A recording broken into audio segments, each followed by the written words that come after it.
అది కన్నులకు వెలుగిచ్చును. యెహోవా యందైన భయము పవిత్రమైనది, అది నిత్యము నిలుచును.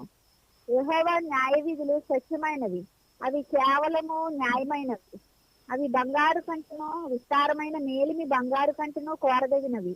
తేనె కంటను జుంటు తేనెల దారల కంటను మధురమైనవి.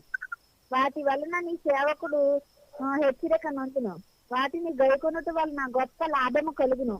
తన పొరపాటును కనుగొనగలవాడెవడు? నేను రహస్యముగా చేసిన తప్పులు క్షమించి నన్ను నిర్దోషినిగా తీర్చుము. దురాభిమాన పాపములలో పడకుండా నీ సేవకుని ఆపుము. వాటిని నన్ను ఏలనీయకము. అప్పుడు నేను యథార్థవంతుడనై అధిక ద్రోహము చేయకుండా నిందారహితుడనగుదును. యెహోవా నా ఆశ్రయ దుర్గమా, నా విమోచకుడా, నా నోటి మాటలను నా హృదయము ధ్యానమును నీ దృష్టికి అంగీకారములగునుగాక. ఆమేన్. ఉదయకాల సమయాన్ని మనం చదువుకున్నాము, అదే వాట్సాప్ లో కూడా మనం మెన్షన్ చేస్తాము. 19వ అధ్యాయంలో మనం 1 నుంచి 7 వరకు చదివామండి. అయితే 8 నుంచి మనం ఇప్పుడు చూద్దాము. దానికి ముందుగా ఒకసారి ఏం చదివా అనేది కూడా ఒకసారి జ్ఞాపకం చేసుకుందాం. 19:1 మనం ఏం చూసాము అంటే, ఆకాశము దేవుని యొక్క మహిమను వివరించుచున్నది కదా. అదే విషయాన్ని మనం చూసాము కీర్తనలు 8వ అధ్యాయం 1వ వచనం ద్వారా. 8వ అధ్యాయం 1వ వచనం ఏం చెప్తుంది?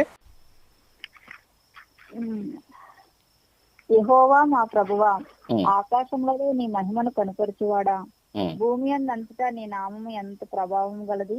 రైట్. సో ఆకాశములు ఏం చేస్తున్నాయండి? ఆయన యొక్క నామము, ఆయన యొక్క మహిమను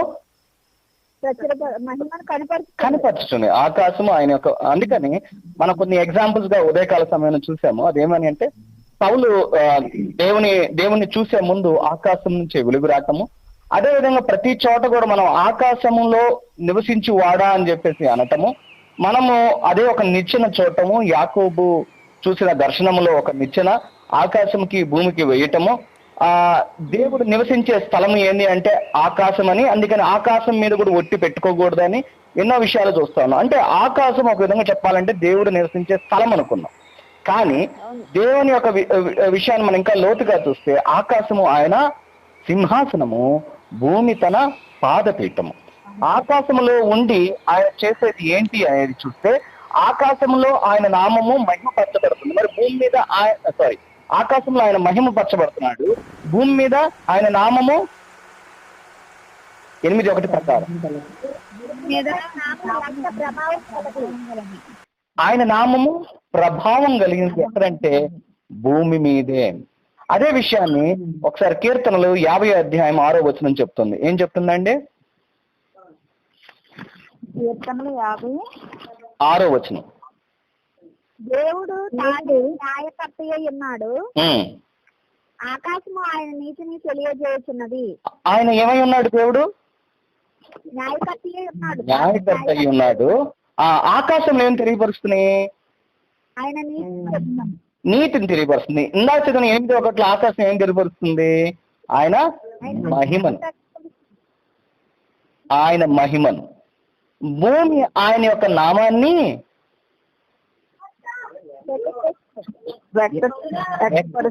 కదా. రైట్. అందుకని మనం చేసే మన ఉదయకాల సమయంలో మాట్లాడుకున్నాం ఆల్రెడీ. ఏమని అంటే, పరలోకమందున్న మా తండ్రి నీ నామము పరిశుద్ధపరచబడింది. ఎక్కడ? భూమి అంది. ఆకాశములో 24 పెద్దలు, దేవదూతలు, వారందరూ కూడా ఏమంటున్నారు? దేవుణ్ణి, ఆయన్ని కీర్తిస్తున్నారు, కొనియాడుతున్నారు. ఆయన నామం పరిశుద్ధపరచబడింది, పరిశుద్ధం ఉన్నది. అయితే భూమి మీద ఆయన నామాన్ని కీర్తించాలి అని, ఆయన నామము మహింపరచబడాలి అని జరగటానికి కొరకే యేసుక్రీస్తు వారి ఈ భూలోకంలో రావటము, ఆయన నశించిపోయిన ఏదైతే మానవత్వం, మానవుడిగా ఉండకుండా మొట్టమొదటిగా మనం చూసాము, దేవుని యొక్క స్వరూపమందు దేవుని యొక్క పోలికన చేయబడిన నరుడు దేవుని వ్యక్తపరచాలని ఉన్నది. అది ఆల్రెడీ మనం చదివాము. దేవుని వ్యక్తత ఏమై ఉన్నదండి? దేవుని వ్యక్తత ఏమై ఉన్నది? పరిశుద్ధత, నీతి, వెలుగు, ప్రేమ అన్ని కనపడుతుంది. సో 4 ఉండే. ఆయన ప్రేమ అయి ఉన్నాడు, ఆయన వెలుగై ఉన్నాడు, ఆయన పరిశుద్ధత అయి ఉన్నాడు, ఆయనలో మహిమ ఉంది. సో ఇవన్నిటిని మనం చూసినప్పుడు మనం గ్రహించింది ఏంటంటే దేవుని యొక్క ఉద్దేశము నరుడి నుంచి అది వ్యక్తపరచాలని మనం ఆల్రెడీ చదువుకున్నాం మనం ఈ విషయాల్ని. సో కానీ దేవుడు నరుడు వ్యక్తపరచలేకపోయాడు. ఎందుకనంటే దైవికమైన మూలకము ఏమీ లేదు. ఆయన చేయబడిన దేని ద్వారా అంటే మట్టితోటి. ఆ మట్టి దేవుని స్తుతించలేదు, మట్టి దేవుని గణపరచలేదు. అయితే ఈ యొక్క మట్టిలో నుంచి చేయబడిన ఈ నరుడు ఏదైతే శరీరధారి అయి ఉన్నారో అదే శరీరాన్ని దేవుడు ధరించినాడు. అందుకని యోహాను సువార్త 1:1 ఏముంది? ఆది యందు వాక్యం ఉండెను, వాక్యము దేవుని యొద్ద ఉండెను, వాక్యమే దేవుడై ఉండెను. అది పద్నాలుగు వచనం చెప్పిద్ది. ఆ వాక్యమైన దేవుడు శరీరధారి అయి కృపా సత్య సంపూర్ణుడై మన మధ్యన గుడారుడాయను. అంటే ఇప్పుడు దేవుడు ఏం చేశాడంటే ఏ ఒక శరీరము ద్వారా అయితే ఈ శరీరములో పాపము నివసిస్తుందో ఈ యొక్క ఆయన ఏమయ్యాడు? ఆయనలో ఎటువంటి పాపము లేదు, కానీ మనందరి కొరకు ఆయన పాపంగా మార్చుకోబడ్డాడు. సో ఈ యొక్క నశించిపోయే ఈ శరీరాన్ని ఆయన ధరించుకున్నాడు కదా.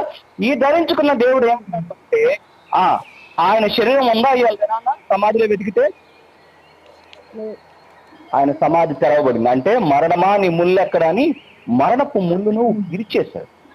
ఈ లోకంలో ఈ భూమి మీద భయపడేది అందరూ భయపడేది దేనికండి? మరణానికి.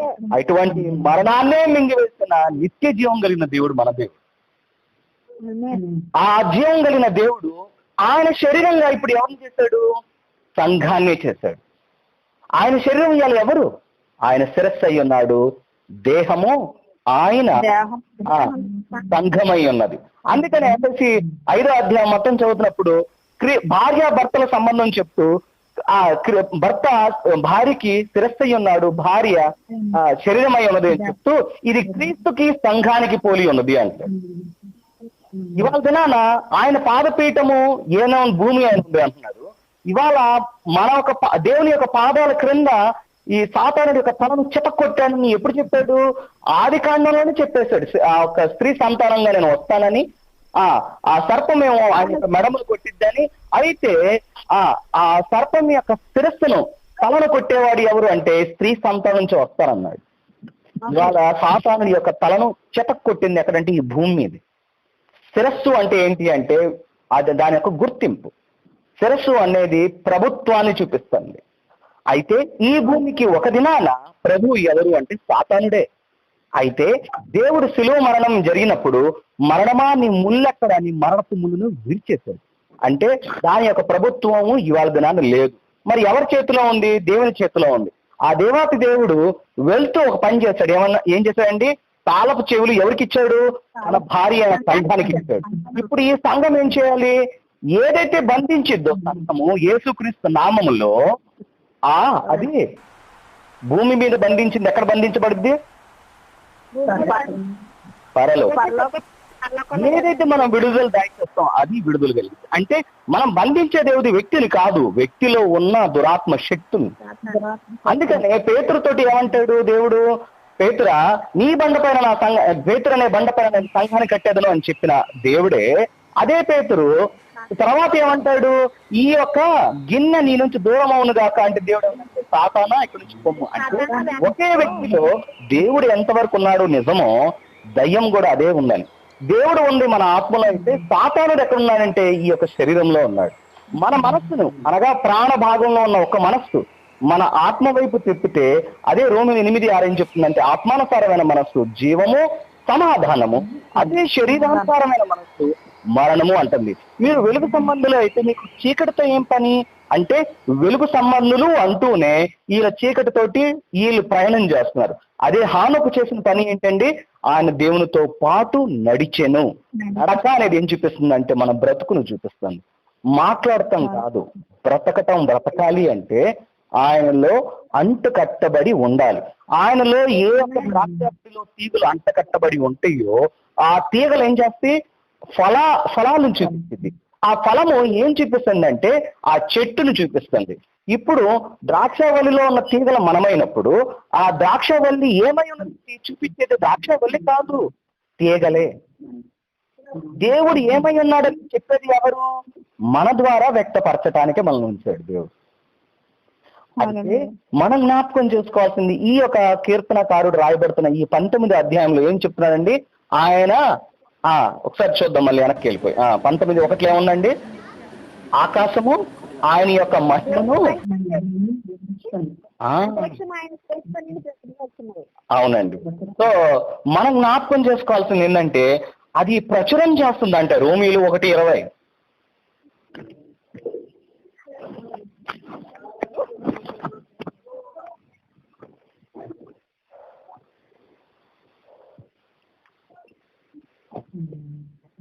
రోమీలు ఆయన అదృష్టములు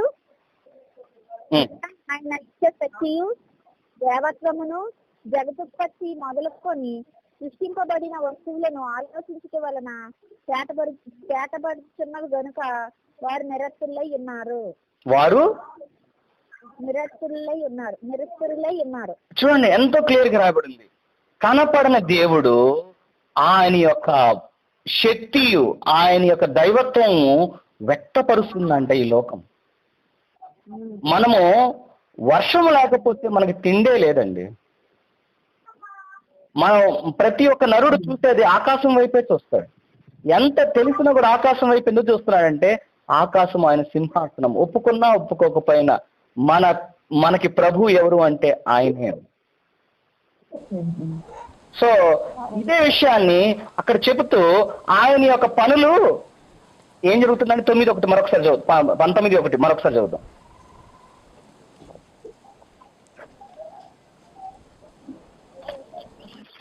ఆకాశములు దేవుని మహిమను వివరించుచున్నవి. అంతరిక్షము ఆయన చేతి పనిని ప్రచురపరచుచున్నది. అంతరిక్షము ఆయన యొక్క చేతి పని. అవును. అదే విషయాన్ని ఆదికాండము 1వ అధ్యాయము 6-7 చదువుదాం.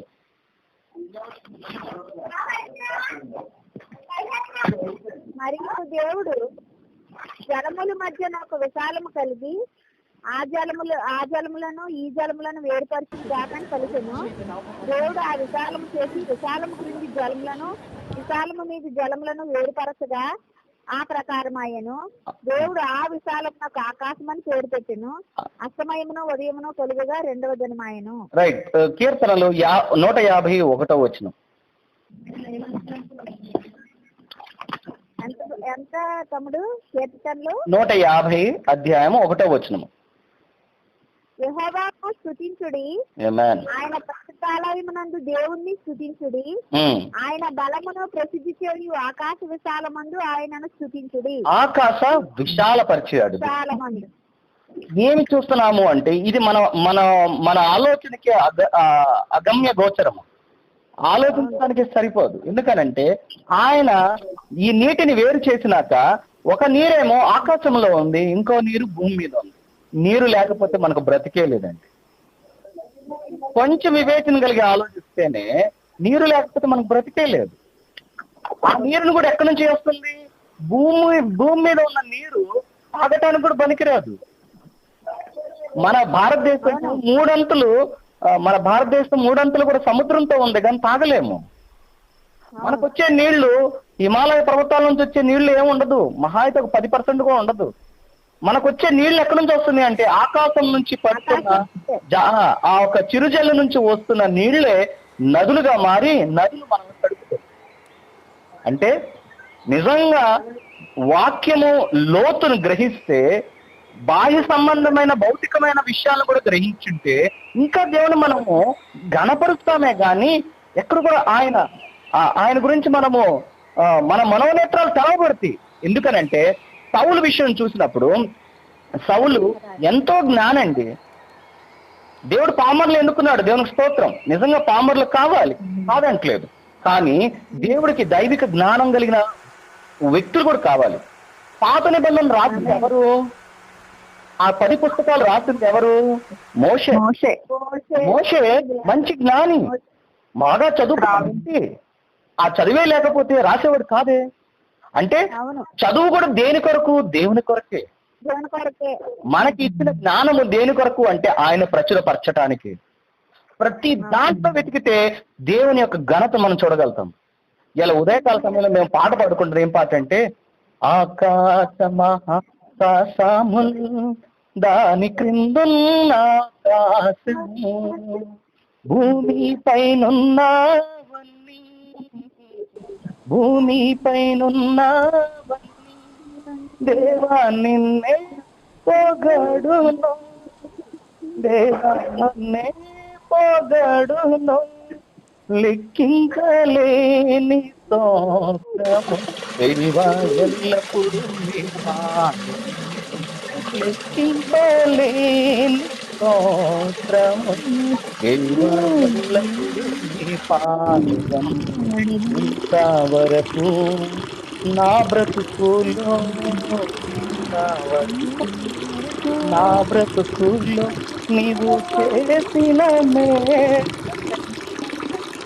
నీవు చేసిన మేళ్ళకై లెక్కించలేని స్తోత్రము దేవా ఎల్లప్పుడూ నీ పాదము. మనం ఎంతో స్తుతిస్తామండి, ప్రతి చిన్న విషయంలో మనం చూస్తాం. అదే విధంగా కొత్త నిబంధనలో ఉన్న సౌలు కూడా జ్ఞాని అయి ఉన్నాడు కాబట్టే దేవుడు వాడుకున్నాడు ఆయన.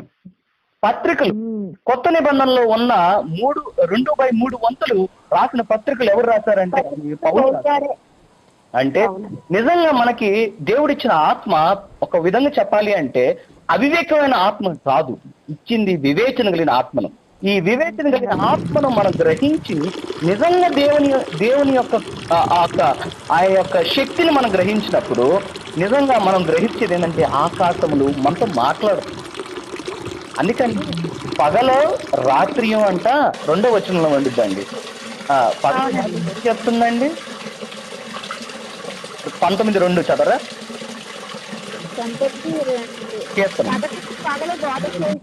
పగలికి పగలు బోధ చేస్తుంది, రాత్రికి రాత్రి అట్లా మాట్లాడగలుగుతాయా? ఇప్పుడు చదవండి. భాష లేదు, భాష లేదు, మాటలు లేవు, వినబడలేదు. చూడండి ఎంత క్లియర్ గా ఉందో. మనకు తెలుసు ఆల్రెడీ మనం చదువుకున్న దాంట్లో గతంలో మాట్లాడుకున్నట్టుగా వెలుగు అనేది దేవుడు కమ్మనంగా కలిగిన అని రాయబడింది. అదే విధానం మనం చూసాము, చీకటి కూడా దేవుడే సృష్టించాడు.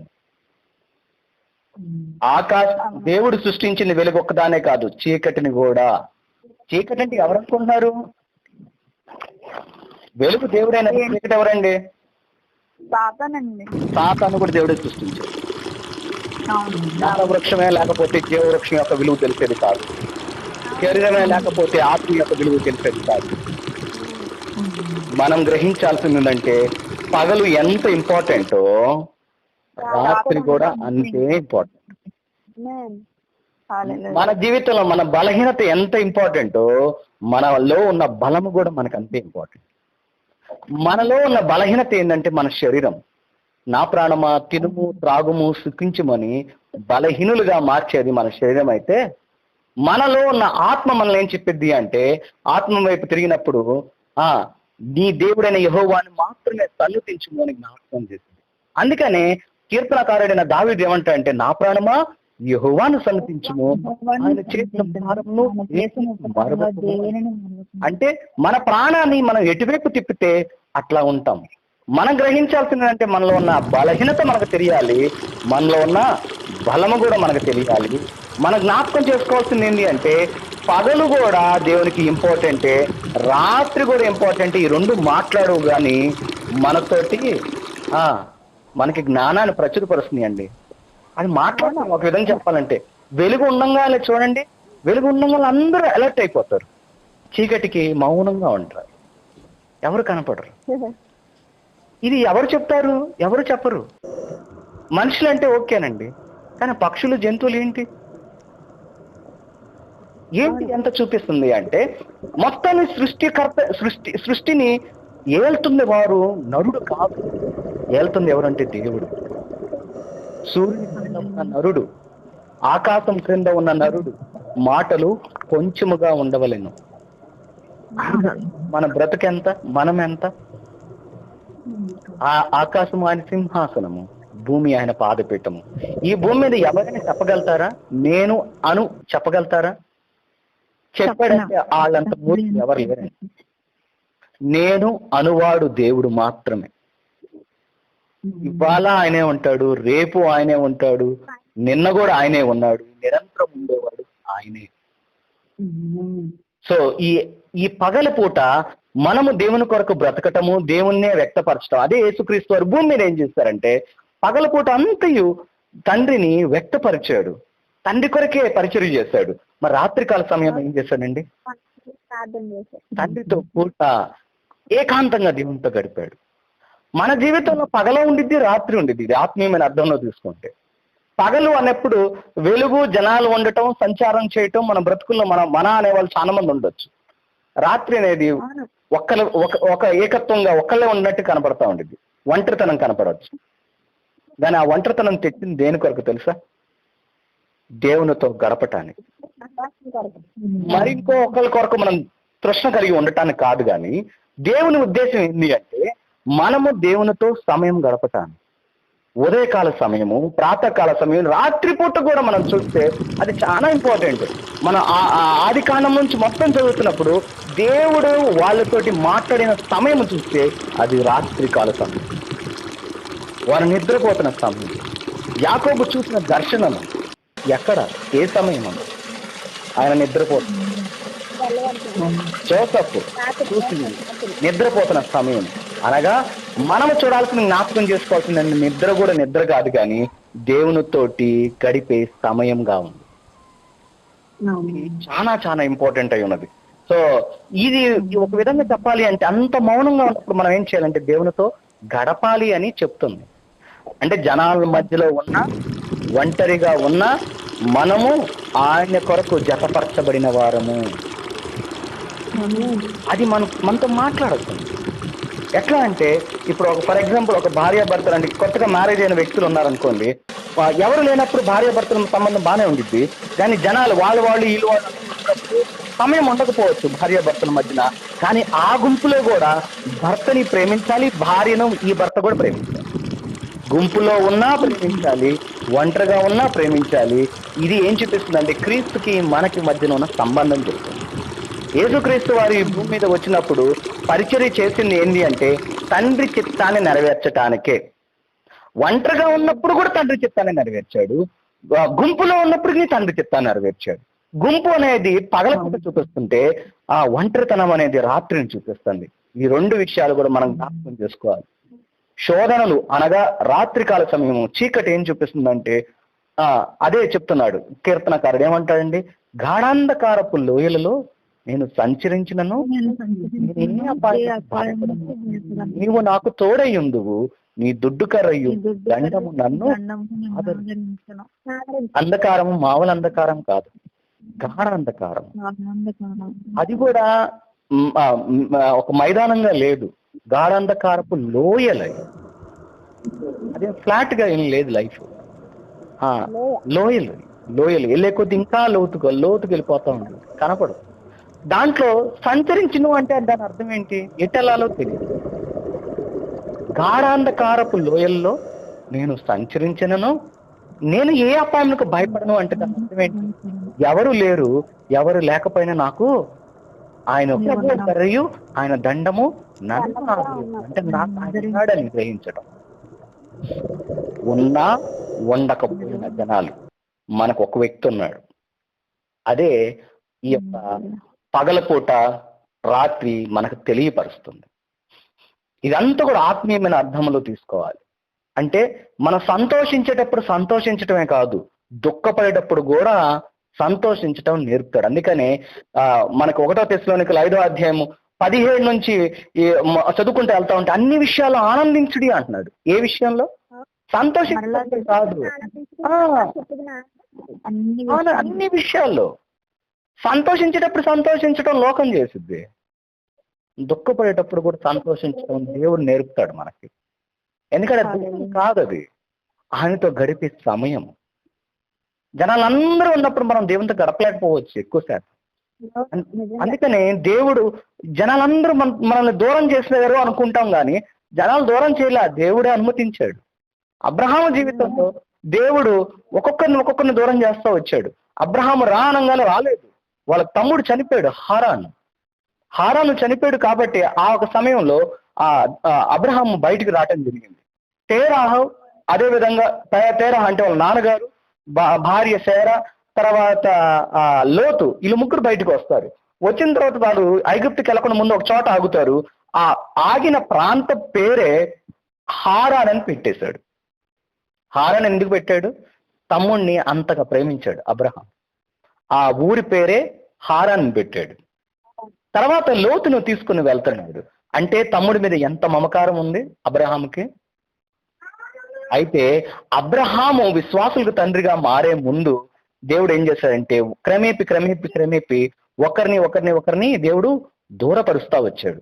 ఎందుకంటే హారాన్ నుంచి ఐగుప్తుకి వెళ్లే ముందు ఆయన జరిగింది కనానికి వెళ్ళమన్నా. కనాన్ అంటే నేను ఎక్కడ తీసుకెళ్తా అక్కడ తీసుకెళ్తా అన్నాడు. కానీ ఆయన డైరెక్ట్ గా తీసుకెళ్లలేదు. ఆయన కనాన్ని కూడా చూడలేదు అబ్రహాం. కానీ మనం చూస్తుంది ఏంటి అంటే ఆయన మాటకి విధేయుడైనప్పుడు దేవుడే క్రమేపి చిక్కుకుంటున్నాడు, ఒక్కొక్కటి తీసివేస్తున్నాడు. అబ్రహాము హారాన్ని కోల్పోయాడు. తర్వాత తేరా వాళ్ళ నాన్నగారు చనిపోయారు.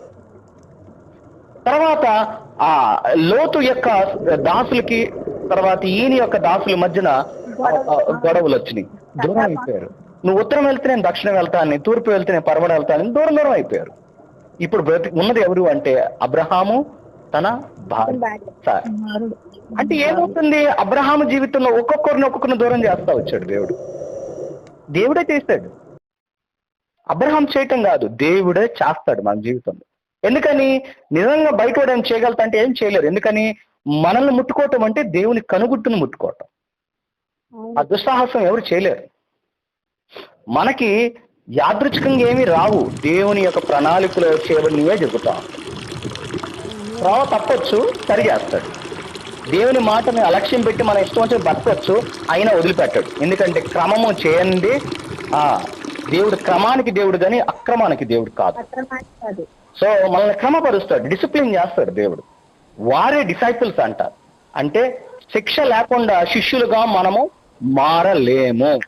ఆయన శిష్యులు ఎవరు అంటే పేతురు. కానీ ఎటువంటి పేతురు? ఎవరండి పేతురు? దుడుకు స్వభావి. ఆ దుడుకు స్వభావి అయిన పేతురు పనికిరాడు. ఎటువంటి పేతురు కావాలి అంటే, పేతురా నన్ను ప్రేమిస్తున్నావా అని అన్న మాటలప్పుడు నేను ప్రేమిస్తున్నాను మూడోసారి నీకే తెలుసు ప్రభువా అన్నాడు.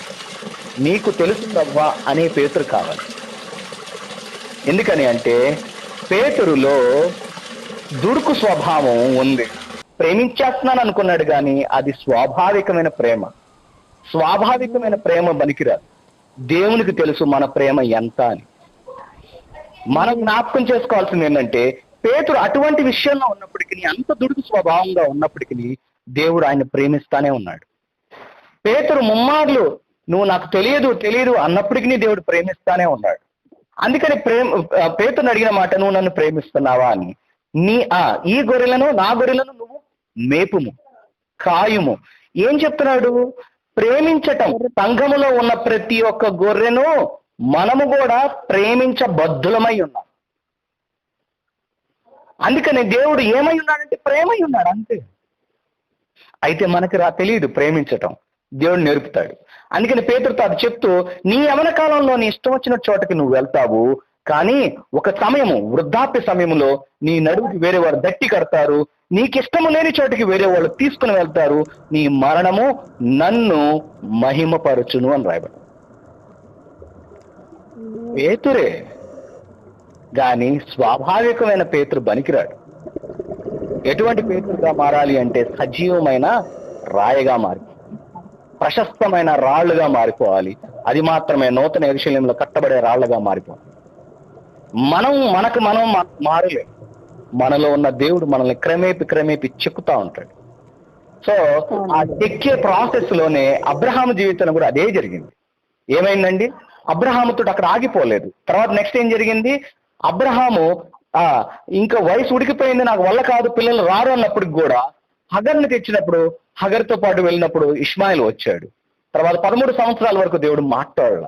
తిరిగి మళ్ళీ మాట్లాడుతున్నప్పుడు నా దగ్గర శక్తి లేదు, వయసు ఉడికిపోయింది, తను కూడా ఏమి చేయలేదు, తన గర్భం కూడా ధరించలేదు అని చెప్పినప్పుడు చేతులు వెత్తేసినప్పుడు దేవుడు తన ద్వారానే దేవుడు చూపించాడు.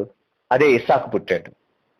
అంటే వృద్ధాప్య సమయంలో కూడా ఇంకా కొంచెం సత్తు ఉంటే దేవుడు ఊరుకోడు, కంప్లీట్లీ సున్నా చేస్తాడు దేవుడు. ఇంకా నా వల్ల కాదు అని చేతులు ఎత్తినప్పుడు మాత్రమే దేవుని నామము మహిమపరచబడింది. ఎక్కడో మన స్వశక్తితోటి స్వాభావికమైన తలంపులతోటి మనం ఏదో చేసేద్దామని ప్రయత్నం చేస్తాం. మనం ప్రయత్నం చేయటానికి ఇక్కడ లేము. మనం దేని కొరకు ఉన్నామంటే చిత్తం ప్రభువా నీ దాసుడు ఆలకిస్తున్నాడు. పౌలు చెప్పిన మాట, ప్రభువా నేను ఏమి చేయాలి? మన స్వంత చిత్తాలు మనం చేయటానికి కాదు. ఏ విధంగా అయితే యేసుక్రీస్తు వారు ఈ భూమి మీద ఉన్నప్పుడు తండ్రి చిత్తాన్ని నెరవేర్చటానికే ఉన్నాడో, ఇవాళ మన చిత్తాల కొరకు మనం ఉండలేదు, కానీ తండ్రి చిత్తము నెరవేర్చబడినట్లుగా మనము దేవుని చిత్తాన్ని నెరవేర్చటానికే ఉన్నాం ఈ భూమి. ప్రతి విషయంలో దేవుని మీద ఆధారపడి ఇక్కడ నుంచి మనం వేరే చోటుకు వెళ్ళాలి. ప్రభువా నీ చిత్తం అయితే నన్ను తీసుకొని వెళ్ళి, నీ చిత్తం కాకపోతే ఆపివే. నా చిత్తం అనేది ఏదీ లేదు, నీ చిత్తాన్ని నేను వ్యక్తపరచటానికే నెరవేర్చడానికి ఇక్కడ ఉన్నాను ప్రభువా అని మనం ఎప్పుడైతే అడుగుతామో ఆ విధంగా మారుతాం. అబ్రహాము జీవితంలో కూడా అదే జరిగింది. తర్వాత కూడా క్రమేపీగా చూస్తే ఇస్సాకు పెద్దోడు అయిపోవటము, ఇస్సాకుకు మ్యారేజ్ చేసినప్పుడు జరగాల్సింది ఏంటంటే ఇస్సాకు సపరేట్ అయిపోయాడు. ఇప్పుడు అబ్రహాము తోటి శారా కూడా లేదు, శారా కూడా చనిపోయింది. అబ్రహాము ఒంటరి వాడు. దేవుని దృష్టిలో అబ్రహాము దేవునితోటి గడపాలనుకున్నాడు, కానీ అబ్రహాం ఏం చేశాడండి? కెతురోని పెళ్లి చేసుకున్నాడు. చేసుకున్న తర్వాత ఇంకా దేవుడు తనతో మాట్లాడటం లేదండి. ఇదంతా ఎందుకు చెప్పాల్సి వచ్చింది అంటే, అంధకారం ఉన్నది కూడా దేని కొరకు అంటే, ఎవరు లేని తనమే అంధకారం. సమస్యలు ఇవన్నీ ఏం చూపిస్తుందంటే అంధకారం చూపిస్తుంది. అయితే ఆ అంధకారం కూడా మనతో మాట్లాడుతుందంట, మనకి జ్ఞానాన్ని చెప్తుందంట. ఏంటి జ్ఞానము? దేవునితోటి సమయము గడపరా అంటే. మనం ఏం గ్రహిస్తామంటే, మనము ఒంటరిగా ఉన్నామని గ్రహిస్తున్నామే అనుకుంటామే, కానీ ఎక్కువ శాతము మనం గ్రహించాల్సిందంటే కీర్తనకారుడైన దావీదు చెప్తున్నట్టుగా, గాఢాంధకారపు లోయల్లో నేను సంచరించినను అంటే నువ్వు నాకు తోడయ్యాను. అంధకారం కూడా మనకి జ్ఞానాన్ని చెప్పుతుందండి. అదే విధంగా వెలుగు అంటే ప్రతి దినము మనతో మాట్లాడుతుంది. వెలుగు మనతో మాట్లాడుతుంది. వారు మరి మాట్లాడటానికి మాటలు లేవు, స్పీచ్ కూడా లేదు, కానీ వాళ్ళు మాట్లాడటానికి ఏం లేదు, కానీ మనం అర్థం చేసుకోవాలి. అంటే ఇవన్నీ కూడా కొలసి 2:7 ప్రకారంగా 14 ప్రకారంగా అన్ని కూడా ఛాయలే. అమావాస్య, పున్నము ఇవన్నీ కూడా ఛాయలంట. దీని వాస్తవికత ఎవరు? క్రీస్తు అయి ఉన్నాడు. పండగలు ఇవన్నీ ఛాయలు, ఈ వాస్తవాలు కావు. పున్నము లేదంటారా? ఉంది కదా. అమావాస్య లేదంటారా? ఉండే కదా. కానీ అవన్నీ కూడా ఛాయలు. ఛాయలని మనం ప్రేమించొద్దు. వాస్తవికతమైన దేవుని మనం గ్రహించాలి. ఛాయలను ఏం చూపిస్తుంది? ఇది ఛాయ, అయితే దీని యొక్క వాస్తవికత క్రీస్తు అయి ఉన్నాడు. అట్లాగే అందుకని మొదటి దినాన వెలుగు కమ్మనగా వెలుగు కలిగెను, వెలుగు మంచిదని తెలియబడి. దాని 4వ దినాన ఏం చేశాడు? మళ్ళీ సూర్యుడిని చంద్రుడిని చేశారు దేవుడు. మరి అప్పుడున్న వెలుగు ఎవరు? ఇక్కడున్న వెలుగులు ఎవరు? మొదటి రోజున జరిగే ఆదికాండము 1వ అధ్యాయం మనం చదువుతున్నప్పుడు 4వ వచనంలో ఉండిద్ది. అదేమనంటే, మొదటి దినాన వెలుగు కమ్మనగా వెలుగు కలిగెను. అదే 4వ రోజున కూడా ఏముంది? వెలుగు జ్యోతుల్ని దేవుడు సృష్టించాడు. అప్పుడున్న వెలుగేంటి? ఇక్కడున్న వెలుగేంటి? అక్కడున్న వెలుగు ఏ వెలుగండి? నేనే లోకానికి వెలుగై ఉన్నాను. ఆ వెలుగు దేవుడే. ఆ వెలుగుని చీకటిని వేరు చేశాడంట. అనగా దేవుడు ఉన్నాడు ఎంత వాస్తవమో, అదే విధంగా సాతానుడు కూడా ఈ లోకంలో దాన్ని వేరుపరిచాడు. అందుకని ఈ మొదటి అధ్యాయం 19వ అధ్యాయం 1వ వచనం, 2వ వచనం, 3వ వచనం ఏం చెప్తుంది అంటే, మనము గ్రహించమని చెప్తుంది. ఆయన మనం మహిమపరుస్తామండి, ఆయన కీర్తిస్తామండి. తర్వాత చదువుదాము 19:4-5. వాటి కొలనూలు భూమి అందంతటా వ్యాపించి ఉన్నది. లోక దిగంతముల వరకు వాటి ప్రకటనలు బయలు వెళ్ళుచున్నవి. వాటిలో ఆయన సూర్యునికి గుడారము వేసెను. అతడు తన అంతఃపురములో నుండి బయలుదేరి పెండ్లి కుమారుని వలె ఉన్నాడు. సూర్యుడు పరిశక్తి నుల్లసించినట్లు తన రథము నుండి పరిశక్తి. సో ఇక్కడ వెరీ క్లియర్ రాయబడి ఉంది ఏంటి అంటే, ఆ ఒక భూమి అంతా కూడా ఏం చేస్తున్నాయండి? కొలనులతోటి కొలనూలు వ్యాపించి ఉన్నది. వ్యాపించి ఉన్నది. లోక దిగంతముల వరకు వాటి ప్రకటనలు బయలువెళ్ళుచున్నవి. వాటిలో ఆయన సూచించి గుడారం వేస్తున్నాడు. దేంట్లో? ఆకాశములో సూర్యునికి గుడారం వేశారు. సూర్యునికి గుడారం వేయటం. సూర్యుడు ఎవరండి? నీతి సూర్యుడు. సూర్యుడు అంటే నీతిని చూపిస్తాడు. అది స్వయం దేవుడే. అదే కదా వాక్యం చెప్తుంది. వాక్యమైన దేవుడు శరీరధారియే కృపా సత్య సంపూర్ణుడే మన మధ్యన గుడారుడాయను. అంటే ఏది? వాక్యము గుడారంగా మారిపోయింది. మందసం ఎక్కడ పెట్టారు? గుడారంలో పెట్టారు. మందసంలో ఏముంది? 10 ఆజ్ఞలు, రాతి పలకలు, వాక్యము. ఆ వాక్యము ఎక్కడుంది? రాతి పలకలు దేవుని యొక్క హస్తాల ద్వారా రాయబడినాయి. ఆ ఒక మందసంలో రాతి పలకలే కావు, ఆరోను చిగురించిన కర్ర, తర్వాత మన్నా, దాచిపెట్టిన మన్నా. సో ఇప్పుడు మనకేం చూపిస్తుంది అంటే ఇది ఈ యొక్క మందసములో ఇవన్నీ ఉన్నాయి దాచిపెట్టిని. ఈ మందసం ఎక్కడ ఉంది? గుడారంలో ఉంది. అంటే మనలో 3 భాగాలు కనబడుతుంది. ఏంటి అంటే ఒక మందిరములో 3 భాగాలు ఉంటాయి. అది ఆవరణము, పరిశుద్ధ స్థలము, అతి పరిశుద్ధ స్థలం. అతి పరిశుద్ధ స్థలములో ఏముండేది? దేవుడు ఉంటాడు. పరిశుద్ధ స్థలంలో ఎవరు ఉంటారు? యాజకుడు, ప్రధాన యాజకుడు ఉంటాడు. మరి ఆవరణలో ఎవరుంటారు? బలులు తేటము ఇవ్వటము జరుగుతూ ఉండిద్ది. సో ఇక్కడ మనం చూస్తున్నప్పుడు మనలో దేవుని యొక్క ఆలయం ఎవరండి? మనలోనే 3 భాగాలు ఉంటాయి. ఏమి ఈ ఆలయంకి? అతి పరిశుద్ధము, పరిశుద్ధ స్థలము, ఆవరణము. ఆవరణంగా మన శరీరము, పరిశుద్ధ స్థలం అనగా మన ప్రాణం, మరి అతి పరిశుద్ధ స్థలము మన ఆత్మ, దేవుని యొక్క మానవుని ఆత్మ. సో అందుకని దేవుడు ఏం చేస్తున్నా అంటే ఇక్కడ చెప్తున్న మాట, ఇవాళ దేవుణ్ణి ఆరాధించేవారు దేంతో ఆరాధించాలి? దేవుడు ఆత్మ ఇస్తాడు గనుక దేవుణ్ణి ఆరాధించేవారు ఆత్మతోనూ సత్యముతోనూ. సత్యం అనేది ఎక్కడుంది? సత్యం అనేది అవును అంటే అవును, కాదు అంటే కాదు అనేది ఇది ప్రాణానికి సంబంధించింది. ఆత్మలో ఉన్న దేవుణ్ణి మనము తాకలేము. అయితే మన ప్రవర్తన సత్యము, అవునంటే అవును, కాదంటే కాదు, అంతే. దాని మించి ఒక్క మాట కూడా ఎక్స్ట్రాగా రాకూడదు. అది వచ్చిందంటే దుష్టుడి నుంచి వచ్చినట్టుగా. సో మనం జ్ఞాపకం చేసుకోవాల్సింది ఏంటి అంటే దేవుడు గుడారమయ్యాడు. దేవుడే గుడారుడయ్యాడు. ఇవాళ గుడారంగా మనం, నేను మీ యందును మీరు నా యందును అన్నాడు. సో ఆయన మాటలు మన యందు నిలవాలి. మనము ఆయన యందును, ఆయన మాటలు మన యందు నిలవాలి. ఇక్కడితో ఆగిపోవాలా. దేవుడు తండ్రి అయిన దేవుడు నా యందును, నేను తండ్రి యందును. తర్వాత ఏం చెప్తున్నాడు? నేను మీ యందును, మీరు నా యందును. అంటే మనకి గుడారం ఎవరు? దేవుడు. మరి దేవుని గుడారం ఎవరు? మనమే. పరస్పర గుడారంగా మారిపోవాలి. ఇక్కడ నీతి సూర్యుడైన దేవుడు మనలోకి వచ్చి నివాసం చేద్దాం అనుకున్నాడు. అందుకని స్టెఫెను అపోస్తల కార్యాలు 7వ అధ్యాయంలో చెప్తూ వారితో మాట్లాడుతున్నప్పుడు, మీరు దేవుణ్ణి ఒక రాతిలో పెడదాం అనుకుంటున్నారు. అయితే దేవుని యొక్క ఆలయము రాళ్ళు కాదు, రాళ్ళలో నివసించేవాడు కాదు దేవుడు ఎవరిలో నివాసం చేద్దాం అనుకుంటున్నాడు? మనలో. అదే విషయాన్ని మనం మొన్న దినాన్ని మనం చదువుతున్నప్పుడు మనం జ్ఞాపకం చేసుకున్నాం. అదేమని అంటే ఆకాశం ఆయన సింహాసనం, భూమి ఆయన పాదపెట్టము. ఎక్కడ పెడతారండి దేవుణ్ణి? మనుషుల యొక్క హస్తకృత్యాల దేవుడు నివసిస్తాడా? నివాసము చేయడు. దేవుడు ఎవరిలో నివాసం చేద్దాం అనుకుంటున్నాడు? ఆయన ఉద్దేశం ఏంది? జకర్యా 12:1 ప్రకారము ఆకాశాన్ని విశాలపరిచి భూమికి పునాదులు వేసి భూమి మీద నరుని పెట్టి నరునిలో ఆత్మ పెట్టింది. ఎందుకనంటే దేవుడు వచ్చి నివాసము చేయటానికి. దేవునికి నివాస స్థలము ఈ భూమి మీద ఎవరు లేరు, మనమే ఆయన నివాస స్థలమై ఉన్నాము. ఇక్కడ కూడా అదే చెప్తున్నాడు. ఇక్కడ ఏమని ఉందంటే దానికి గుడారం వేశారంట. ఆ గుడారం ఎవరు అనుకుంటున్నారు? 2-3 కూడిన చోట నేను ఉంటానంటున్నాడు. ఆ గుడారం మనమే. ఆ నీతి సూర్యుడైన దేవుడు మనతోనే ఉండాలనుకుంటున్నాడు. ఎందుకంటే ఆయన శరీరము మనమే, ఆయన గుడారం కూడా మనమే. రేపటి దిన మనం నూతన యెరూషలేము గురించి చూసినప్పుడు ప్రకటనలో కనపడింది.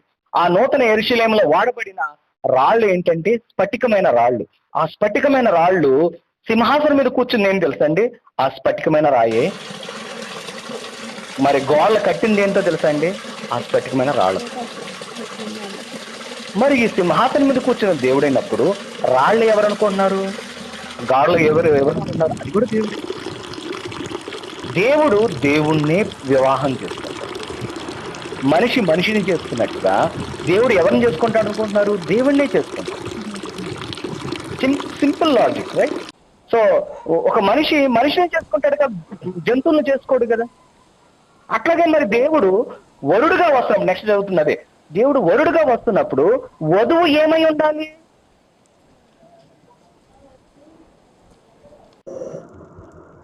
వరుడు దేవుడు అయితే వధువు ఏమై ఉండాలనుకుంటున్నారండి?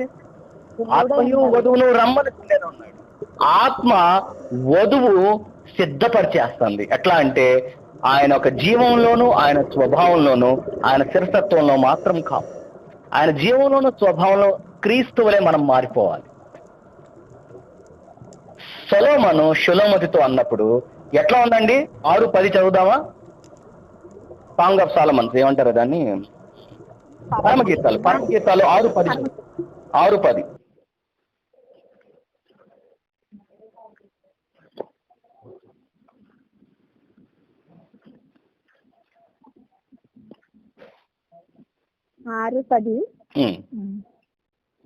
సంధ్యారాగము చూపట్టుచు చంద్రబింబం అంత అందము గలదై, సూర్యుని అంత స్వచ్ఛమును కళను గలదై, యూహిత సైన్య సమభీకర రూపిణీనకు ఈయన ఎవరు?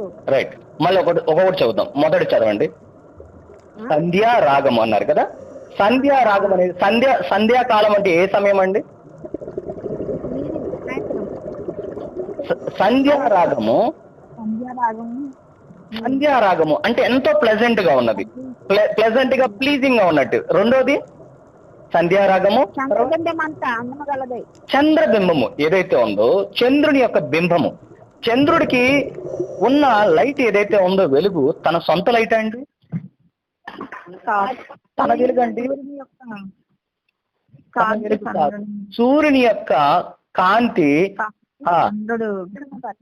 అది రిఫ్లెక్ట్ చేసిద్ది. దాని ఏమంటారు? రిఫ్లెక్షన్ ని.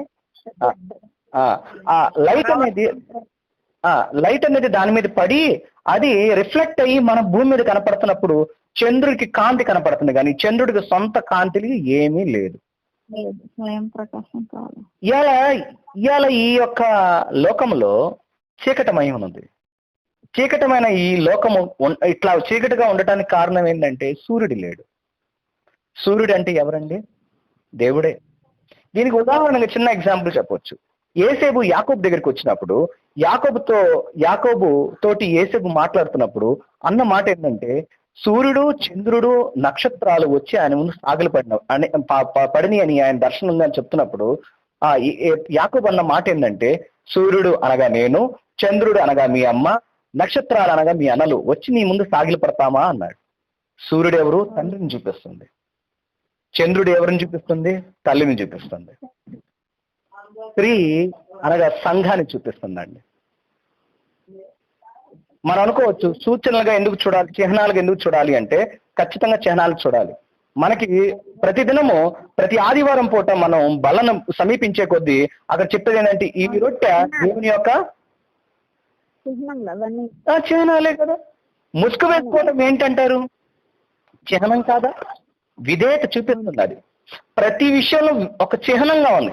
చిహ్నాలను పట్టుకోవద్దు, కానీ చిహ్నాలు వెనకున్న వాస్తవికతను పట్టుకోవాలి మనం. విధేయత, ఫర్ ఎగ్జాంపుల్, విధేయత అనేది ముసుగును చూపిస్తుంది, కానీ విధేయత అనేది లోపల విషయం, ముసుగు అనేది బయటది. లోపల విధేయత లేకుండా మనం ముసుగు వేసుకున్నది వ్యర్థమే. విశ్వాసము లోపల విషయము, బాప్తీసము బయట కనపడేది. విశ్వాసం లేకుండా బాప్తీసం తీసుకోవడం వ్యర్థమే. విశ్వాసం ఉన్నవాడు ఖచ్చితంగా బాప్తీసం కూడా పొందుతాడు. అట్లాగే ఇక్కడ విషయం చూడాల్సిందంటే చిహ్నాలు కూడా ఇంపార్టెంటే. అందుకని సూర్యుడిని నీతి కిరణాలుగా చూపిస్తాడు, నీతి సూర్యుడిగా దేవుడిని చూపిస్తూ ఉంటారు. గతంలో మనం చూస్తాం, ఏహెజ్కేల్లో చదువుతున్నప్పుడు మనం అక్కడ చూసింది ఏంటంటే, ఆ ఒక నీరు ప్రవాహము ఎక్కడి నుంచి మొదలైంది అంటే, సూర్యుని నీటి సూర్యుని యొక్క దక్షిణం వైపు నుంచి మొదలైంది అంట. మనం ఆల్రెడీ చూసాము అవన్నీ కూడా రెఫరెన్సెస్ కూడా. సో ఇక్కడ మళ్ళీ జ్ఞాపకం చేసుకోవాల్సింది ఏంటంటే ఆ యొక్క సూర్యుని కిరణాలు ఏమవుతున్నాయి అంటే చంద్రుడి మీద పడి ఆ దాని యొక్క ప్రతిబింబంగా మనకు కనపడుతుంది. అంటే ఇవాళ దినాన్ని జ్ఞాపకం చేసుకోవాల్సిందంటే మనకి సొంతగా శక్తి లేదు, కానీ మన బలము మనం ఏమై ఉన్నామంటే దేవుణ్ణి వ్యక్తపరచటానికి మాత్రమే ఉన్నాం. మనకి ఎక్కడ లేదండి మన సొంత శక్తి లేదండి. మన శక్తి ఎవరు అంటే మన దేవుడు. సూర్యుని కాంతి మన మీద ఎందుకు పడుతుందంటే ఆయన ఏమై ఉన్నాడని వ్యక్తపరచడానికి. అందుకనే మత్తయి సువార్త 5వ అధ్యాయం ఏముందంటే మీరు లోకానికి వెలుగై ఉన్నారు అని చెప్తూ ఆ వెలిగించబడిన దీపాలు కొంచెం కిందనో మొత్తం కింద పెట్టకుండా ఎక్కడ పెట్టాలి? దీపస్తంభం మీద.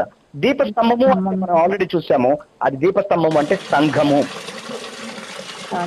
దీపాలు అనగా మనము రక్షణ పొందుకున్న ప్రతి ఒక్కరు ఎక్కడ ఉండాలి? ఆ వ్యక్తి ఎక్కడ ఉండాలి? రక్షణ పొందుతున్న వ్యక్తి ఒంటరిగా ఉండటానికి లేదు, సంఘములో ఉండాలి. సంఘంలో ఉండాలి. ఆమేన్. ఒంటరిగా ఉండకూడదు. ఇప్పుడు మన ఫర్ ఎగ్జాంపుల్ అనుకుందాం, 2 రోజులు 3 రోజుల నుంచి మనం ఫెలోషిప్ లో లేరు కదా, మనం ఫెలోషిప్ లో లేము, ఫోన్ లో లేము. అయితే ఈ సహవాసం అనేది 2 రోజులు 3 రోజులు నిజంగా వ్యక్తిగతంగా ఒకవేళ మనము అంటే ఫోన్ లో ఉంటామనే కాదు, కానీ ఒకవేళ ఏ సహోదరితో అయినా మనం సహవాసం లేకపోతే మనలో బలహీనత చాలా కనపడింది. పౌలుని దేవుడు దర్శించినప్పుడు సౌలుని పౌలుగా మార్చే సమయంలో ప్రభువా నేనేం చేయాలి అంటే ఏమన్నాడు? అనన్య దగ్గరికి వెళ్ళమన్నాడు. దేవుడే చెప్పొచ్చు కదా నువ్వు బాప్తిసం తీసుకోమని. ఏం చేశాడు దేవుడు? అనన్య దగ్గరికి వెళ్ళి అనన్య నీతో మాట్లాడతాడని. అంటే దాని అర్థం ఏంటి? దేవుని యొక్క దర్శనాన్ని చూసిన వ్యక్తి ఇమీడియట్ ఏం చేస్తాడు? సంఘంలో ఉంటాడండి. సంఘంలోనే ఉండాలి. ఆ సంఘం ఎటువంటి వ్యక్తులైనా సరే రక్షణ పొందుకున్న ప్రతి ఒక్కరూ వెలిగించబడిన దీపాలే. Immaterial whatever denomination you belongs to, మీరు ఏ మత శాఖలో అయినా పర్వాలేదు, రక్షణ పొందుకున్నారు, విశ్వాసం యేసుక్రీస్తు నామములో ఉంటే ప్రతి ఒక్కరూ వెలిగించబడిన దీపాలే. ఈ వాస్తవాన్ని మనం గ్రహించాలి. నాది మాది, నేను పౌలు వాడిని అపోలో వాడిని అని దేవుని యొక్క దేహాన్ని విభజించదు. నేను లూథరన్ వాడిని, నేను సియోన్ వాడిని, నేను హెబ్రోన్ వాడిని, లేకపోతే పలానా బాప్టిస్ట్ వాడిని, అవన్నీ మనకు అనవసరం. ఆయనలో క్రీస్తున్నాడా లేదా? చిన్నపిల్లలు మాత్రమే గాలికి చెదురుగొట్టు ఆ ఒక బోధల వైపు వెళ్తా ఉంటారు. ఒకవేళ ఆ వ్యక్తి చిన్నపిల్లవాడి వల్లే ఉంటే, చిన్నపిల్ల శాస్త్రులు ఉంటే మనం ఏం చేయాలి? మనం ఆల్రెడీ చూసాం. ప్రేమతోటి సత్యమును వారిని ప్రతిష్ఠ చేయండి. కోపంతో సత్యముతోటి. వాక్యమని సత్యం, ఆయన మాటలే సత్యము. వాక్యాన్ని చెప్పండి, ఆటోమేటిక్గా ఆ వ్యక్తి మారుతాడు. ఇవాళ కాదు, రేపు ఎప్పుడో ఒక దినాన్ని మార్చేస్తాడు దేవుడు. మార్చేవాడు దేవుడు, మనం కాదు. సో మనం గ్రహించాల్సింది ఏంటంటే వెలిగించబడిన దీపాలు కొంచెం కిందనో మంచం కింద పెట్టకుండా దీపస్తంభం మీద పెట్టాలి. ఆ దీపస్తంభం మీద పెట్టిన ఆ ఒక వెలిగించబడిన దీపాలు ఎట్లా ఉంటాయండి? కొండ మీద ఉన్న పట్టణము వలె మరుగై ఉంటుంది. సో ఈ యొక్క లోకానికి మనం ఆ పట్టణంగా ఉండాలి. ఏ పట్టణము? యెరూషలేము, నూతన యెరూషలేమైన పట్టణము దిగి వచ్చుచున్నట్లుగా ఈ దిన సంఘము ఆ నూతన యెరూషలేము యొక్క మునురుచిగా మారాలి. ఎట్లా ఉంటాడు దేవుడు? ఇదిగో దేవుడు లోకానికి వెలుగై ఉన్నాడు. ఆ వెలుగు నాలో ఉంది కాబట్టి నేను కూడా లోకానికి వెలుగై. దేవుడు లోకానికి ఉప్పై ఉన్నాడు. ఆ సారము నాలో ఉంది కాబట్టి ఇదిగో దేవుడు నాలాగా ఉన్నాడు. అందుకని మన మాటలు ఉప్పు వేసినట్టుగా ఉండాలి. సో దేవుడు ఏమై ఉన్నాడనేది మనం వ్యక్తపరచాలి. సంఘంగా అందరం కలిసి కూడినప్పుడు మనం ఎట్లా ఉంటామంటే ఆ మరుగవకుండా ఉన్న ఆ ఒక పట్టణం వల్లే ఉంటాము. అదే సంఘము. అయితే సంఘానికి ఎవరు శిరస్సు? క్రీస్తు అయి ఉండాలి. 7 దీపస్తంభాల మధ్యన సంచరిస్తున్న దేవుడు అంత అక్కడ రాయబడి ఉంది ప్రకటనలో. సంఘములో ఏ ఒక్క వ్యక్తి కూడా దేవుని స్థానాన్ని దొంగిలించడానికి లేదు. మంచిగా మాట్లాడవచ్చు, అద్భుతంగా మాట్లాడవచ్చు, but whatever you are not God. You cannot occupy the lord's position. None of us. ఎవరు కూడా దేవుని ఒక స్థానాన్ని దొంగిలించడానికి లేదు. అందుకని మనం ఆ ఒక బల్ల దగ్గరికి వెళ్ళేటప్పుడు తల దించుకొని వెళ్ళాలి. ఎందుకంటే తల ఆయనది మాత్రమే ఎత్తబడాలి. అంటే మన తలను దించుకోవాలి. ముక్క వేసుకోవాల్సిన స్త్రీలే కాదు, పురుషులు కూడా వేసుకోవాలి. ఇది బాహ్య సంబంధమైన ముసుగు వాళ్ళు వేసుకుంటున్నారేమో కానీ ఆంతర సంబంధమైన దాంట్లో మనం కూడా అందరంటే పురుషులందరూ కూడా వేసుకుని ఉండాలి. ఎందుకని మనమందరం కూడా ఏమై ఉన్నాము, అది స్త్రీ అయినా పురుషుడైనా దేవుని దృష్టిలో భార్య అయి ఉన్నాము. అవును, భార్య ఉన్నారు. ఎవరైనా సరే మనమందరం భార్య అయి ఉన్నాం. మనం ఇక్కడ ఉంది ఎందుకంటే ఆయన శిరస్సును వ్యక్తపరచటం. ఆయన మనకు శిరస్సు అయి ఉన్నాడు. మనమందరం కూడా ఏమై ఉన్నాం అంటే ఆయన దేహమై భార్య అయి ఉన్నాము. అయితే ఇక్కడ మనం సూర్యుడిని చంద్రుడిని చూస్తున్నప్పుడు చంద్రుడు ఏం చూపిస్తున్నాడంటే ఆయన యొక్క ప్రతిబింబాన్ని చూపిస్తున్నాడు. అందుకని చంద్రుని యొక్క ఇందా చదివానండి చదవరా, పరమగీతాలు 6:10.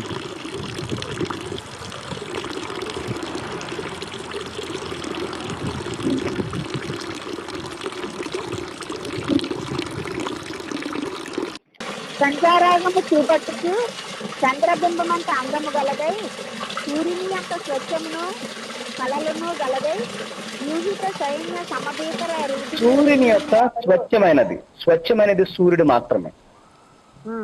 ఆయన యొక్క స్వచ్ఛత మనలో రావాలి. స్వచ్ఛత ఎట్లా వచ్చింది? మనం ఆల్రెడీ చూస్తా ఉన్నాం. ఎఫ్ఎస్సి 5:27-35 చదువుతున్నప్పుడు ఆయన ఏం చేస్తాడండి, తన సంఘముని డాగును మడతయో మచ్చయో లేకుండా వాక్యమైన నీళ్లతోటి ఉతక స్నానం చేస్తున్నాడంట. ఏమవుతుంది? డాగు అంటే ఏంటి, మడత అంటే ఏంటి? డాగు అంటే మనం చేసే అపరాధాలు. ఒకటి ఏదైతే చూపిస్తాడు, ఇదిగో నువ్వు మాట్లాడుతున్నావు, నీ బ్రతికిదిగో అని చూపిస్తాడు. మనం ఇంకా శరీరంలో ఉన్నాం కదా, అందుకని పౌలే ఉన్నా నేను అనుదినం నా శరీరం నలకొట్టుకుంటానని. ఇంకా శరీర క్రియలు ఉన్నాయి కదా మనలో. నాలో పాపము లేదు అంటే వాడు అబద్ధికుడని వాక్యం యాకోబు పత్రిక చెప్తుంది. సో మనమందరం కూడా దేవుని దృష్టిలో మహింపరచబడిన వారమే. కానీ మనకి 8:15 చూస్తే రోమిల్లో అక్కడేముంది, మనం ప్రాసెస్ లో ఉన్నామని రాబడి ఉంది. అంటే మనమందరం కూడా క్రమపరచబడుతున్నాం. అంటే ఇక్కడ ఏం జరుగుతుంది అంటే ప్రతి దినము వాక్యమే మనల్ని శుద్ధీకరణ చేస్తుంది. అందుకని హృదయ శుద్ధి కలిగిన వారు ధన్యుడు, వారు దేవుని చూస్తారు. అంటే ఎక్కడున్న ప్రాబ్లము? హృదయంలో ఉంది. ఈ హృదయంలో ఏం కావాలి? మన గిన్నె నిండి పొర్లే అంత వాక్యము కావాలి. ప్రతి దినము ఈ వాక్యం ఏం చేసిద్దంటే మన హృదయాన్ని శుద్ధిపరిచిద్ది. ఈ శుద్ధీకరణ వల్ల ఏమవుతుందండి, మన ప్రతి దినము దేవుణ్ణి చూడదాం. మరి ఆ హృదయం నిండాలి అంటే ఏముండాలి? వినటం వల్ల విశ్వాసం. వినటమే తినటము. వాక్యాన్ని వినువాడు ధన్యుడు, వాక్యాన్ని తినువాడు ధన్యుడు. ఎందుకంటే తిన్నది మనలో జీర్ణమైపోయి మనలో భాగమైపోయింది. ఈ వాక్యాన్ని విని వదిలిపెడతానికి కాదు, ఈ వాక్యం మన జీవితంగా మారుకోవాలి, మనలో ఒక భాగం అయిపోవాలి. అందుకని స్వచ్ఛత ఎవరిలో ఉందంటే ఆ సూర్యునిలో మాత్రమే ఉంది. ఆ సూర్యుడు ఎవరో కాదు, మన దేవాతి దేవుడైన దేవుడు. ఆ దేవాతి దేవుడు మనలోకి వచ్చేసినప్పుడు మనం ఏమైపోతామంటే ఆయనలాగా మారిపోతాం. ఆ ఒక చెట్టు యొక్క ఏ చెట్టు అండి, జీవవృక్షం దగ్గరకి ఆ జీవ ఫలాలను తినాలి అంటే ఏముండదండి, మూడింటిని అధిగమించి వెళ్ళాలి. అది ఏంటి మూడింటిని? ఒకటి ఖడ్గజ్వాలలు, కెరూబులు. ఖడ్గము ఏం చూపిస్తుంది? నీతిని చూపిస్తుంది. జ్వాల అనగా అగ్ని ఏం చూపిస్తుంది? అని ఆయన యొక్క పరిశుద్ధతను చూపిస్తుంది. మరి కెరూబులు ఏం చూపిస్తుంది? ఆయన యొక్క మహిమను. అంటే ఒక వ్యక్తి ఆ యొక్క జీవ వృక్షాన్ని యొక్క ఫలాన్ని తినాలి అంటే ఆ వ్యక్తుల్లో నీతి ఉండాలి, పరిశుద్ధత ఉండాలి, మహిమ ఉండాలి. ఈ మూడు ఎవరిలో లేదు. నీతిమంతుడు ఒకడును లేడు అని రాయబడింది. నీతిమంతుడు మరి ఎవరు అంటే దేవుడు మాత్రమే.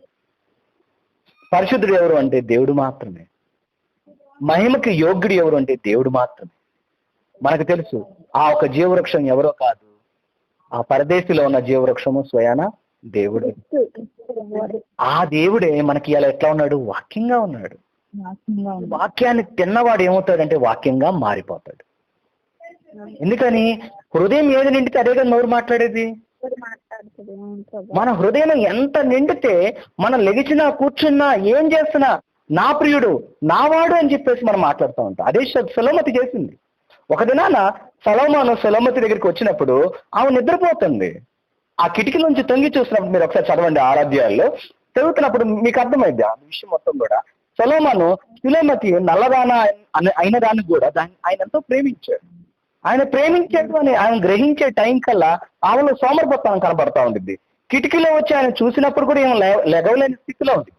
అయితే ఎప్పుడైతే గ్రహించిద్దో ఆమె అర్ధరాత్రి పూట పరిగెత్తుతా ఉంటుంది. సొంత వారే ఆమెని కొడతారు, చంపటానికి ప్రయత్నం చేస్తారు, అయినా కూడా పిచ్చి దానిలా పరిగెత్తుతా ఉంటుంది. మన జీవితంలో కూడా మనం గ్రహించే సమయానికి అదే స్థితి ఉండొచ్చు. అయితే గ్రహించిన తర్వాత ఏమవుతుందో తెలుసా అండి, శిలోమెతిలాగా మారిపోతాం. ఆ శిలోమెతి గురించే మాట్లాడుతున్నాడు ఇక్కడ దేవుడు. ఏమని అంటే, మొట్టమొదటిగా ఆమె ఏమైంది, సంధ్యారాగము. రెండోదిగా ఆమె ఏమైంది, చంద్రబింబము. మూడోది ఏమై ఉన్నది అంటే సూర్యుని అంత స్వచ్ఛత. సూర్యుని అంత స్వచ్ఛతగా. ఈ భూమి అంతా కూడా కరప్టెడ్ అండి. నోవాహు దినాల వల్లే ఇవాళ దినాలు కూడా వాయు వర్ష ఏమీ లేదు, స్వచ్ఛం అనేది ఏమీ లేదండి. స్వచ్ఛం అనేది దేవునిలో మాత్రమే ఉంది. దేవునిలో ఎవరైతే ఉంటారో వారు మాత్రమే స్వచ్ఛంగా ఉంటారు. వారు తప్ప ఇంకెవరు ఉండరు. ఎవరిని చూసినా దేవుడు అతిశయపడ్డు, మనల్ని చూసి మాత్రం. నిజంగా దేవునిలో ఉండే వారిని చూసి మాత్రమే ఇదిగో నా ప్రియమైన కుమారులు, నేను ఆనందిస్తానా అంటాడు దేవుడు. మూడోది ఏమని నాలుగోది ఏంటండి, తర్వాత ఏముంది, స్వచ్ఛంగా ఉండటం. తర్వాత వ్యూహం కలిగి. అదే కదా చెప్తుంది, వ్యూహిత. మనము అజ్ఞానం కామండి, మనకి వ్యూహం ఉండాలి. వ్యూహం ఉండాలి. వ్యూహం అనేది ఏం చూపిస్తుందంటే యుద్ధాన్ని చూపిస్తుంది. మనం ప్రతి దినము చేసేది యుద్ధమే, ప్రతి దినము యుద్ధమే, ప్రతి క్షణము యుద్ధంలోనే ఉన్నాము. మనం మర్చిపోతే ఎదురు శోధకుడు శోధించడానికి ఉంటాడు. అందుకని మన పరలోక ప్రార్థనలో అంటాము, మమ్మల్ని శోధనలో తేనేక కీడు నుంచి మమ్మల్ని తప్పించుము. అంటే ప్రతి దినము వాడు ఏం చేస్తాడు, శోధనలో పడేయాలని ప్రయత్నం చేస్తూ ఉంటాడు. యేసుక్రీస్తు వారు మత్తయి సువార్త 4వ అధ్యాయంలో చూస్తున్నప్పుడు అక్కడ మనం చూస్తాం, బాప్తిసం తీసుకున్న తర్వాత ఏం చేస్తాడు దేవుడు ఆత్మ ఆయన్ని అరణ్యంలోకి తోడుకొని వెళ్ళిందంటే దేని కొరకు, శోధించడానికి. అయితే దేవుడు అక్కడ వాడింది ఏంటి, 40 రోజులు ఉపవాసం ఉన్న తర్వాత దేవుని అక్కడ తీసుకెళ్ళింది ఎవరో కాదు, దేవుని యొక్క ఆత్మను రాయబడి ఉంది అక్కడ. ఆత్మ తీసుకెళ్ళిందంటే దేని కొరకు, శోధించటానికి. ఆ సమయంలో దేవుడు వాడింది ఏంటంటే వాక్యాన్ని. అందుకని సాతానుడు వాడింది వాక్యమే. ఏమని, నువ్వు దేవుడు అయితే ఈ రాళ్ళని రొట్టెలుగా చేయమన్నాడు. మరి దేవుడేమన్నారండి, నరుడు రొట్టె వలన కాదు కానీ యెహోవా నోటి నుంచి వచ్చు మాట వలన బ్రతుకును అన్నాడు. ప్రతి విషయంలో అక్కడ చూస్తా అంటే నీ చివరికి వెళ్ళిపోయేటప్పుడు దేవుడు అంటాడు, నీ దేవుడైన యెహోవాని నువ్వు శోధించవద్దు అంటాడు.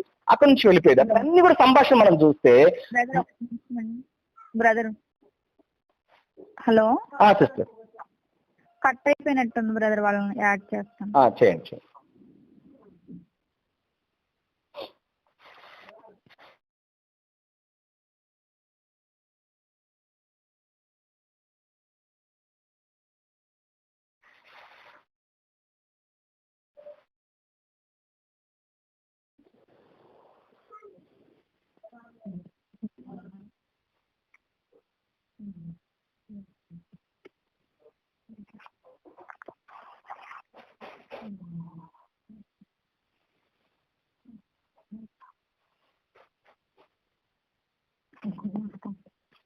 హలో, కట్ అయిపోయింది, గంట అయిపోయింది కదా, కట్ అయిపోయింది. సో అక్కడ వ్యూహం గురించి మాట్లాడతారు. వ్యూహిత అనేది మాటలని మనం చాలా జాగ్రత్త చూస్తే మనం వ్యూహం కలిగి ఉండాలి. అందుకనే అధికమైన మాటల్లో దోషాలు ఉండక మానవు. ఎదుటి వ్యక్తి ఎన్ని మాట్లాడినా మనం మాట్లాడే మాటలో దేవుడు ఉన్నాడా లేదా అని గ్రహించాలి. అది నేను మాట్లాడాలా లేదా అని కూడా అడగాలి దేవుణ్ణి. దేవుడు మాట్లాడమంటే మాట్లాడాలి. ఎంత కొంచెం మాట్లాడితే అంత మంచిది. ఎందుకని ఇవాళ మాటకి లెక్క ఉంది. ప్రతి మాటను లిఖించి ఉన్నాడు దేవుడు. సో వ్యూహం కలిగి ఉండాలి. వాడు వ్యూహంతోటే ఉన్నాడు సాతానుడు. మనము కూడా వ్యూహంతోటే ఉండాలి. ఈ విషయాన్ని మనం చాలా జాగ్రత్తగా ఉండాలి. ఎట్లా పడితే అట్లా మాట్లాడటానికి, ఎట్లా పడితే అట్లా బ్రతకటానికి లేము. ప్రతి దాంట్లో కూడా మనకి వివేచన కలిగిన ఆత్మను ఇచ్చాడు దేవుడు. మనం బ్రతకాలి అంటే ఆయన మీద ఎంత ఆధారపడి ఉండాలి. అందుకనే నేను ద్రాక్షావళిని, మీరు తీగలై ఉన్నారు, నాకు వేరై మీరు ఫలించలేరు. ఏం ఫలాలండి? ఆత్మ ఫలాలు, ప్రేమ, దీర్ఘశాంతము, దయ, ఇవన్నీ ఎక్కడుండే? ఆత్మలో ఉండే. కానీ ఫలాలు ఎక్కడి నుంచి కనపడాలి? మన శరీరం ద్వారా కనపడాలి, వ్యక్తపరచాలి. అంటే ఆయనలో ఎంత అంటుకట్టబడి ఉండాలి. ఆయన కొంచెం వేరైనా సరే మన శోధనలో పడిపోతాం. ఆ శోధనలో పడిపోతాము అని గ్రహించి వ్యూహంతో ఉండాలని చెప్తుంది. వ్యూహిత, తర్వాత ఏమన్నారు? సైన్య అన్నారు. సైన్యము అంటే ఏంటండి? అపోస్తుల దినాల్లో, అపోస్తుల కార్యాల్లో వారు చేసిన పని ఏంటండి? ప్రతి దినము ఇంటింట వారు కూడటము మానలేదంట. అపోస్తుల బోధ ఎందును, సహవాసమ ఎందును, రొట్టె విరుచుట ఎందును, ప్రార్థన ఎందును ఎడతెగక ఉండిరి అన్నారు. ఎడతెగక, కొంచెం కూడా బ్రేక్ లేదు వాళ్ళకి. ఇవాళ దినాన దేవుడికి కావాల్సింది అటువంటి వారే. ఎడతెగక దివారాత్రములు యెహోవా ధర్మశాస్త్రాన్ని ధ్యానించు వారు ధన్యులు.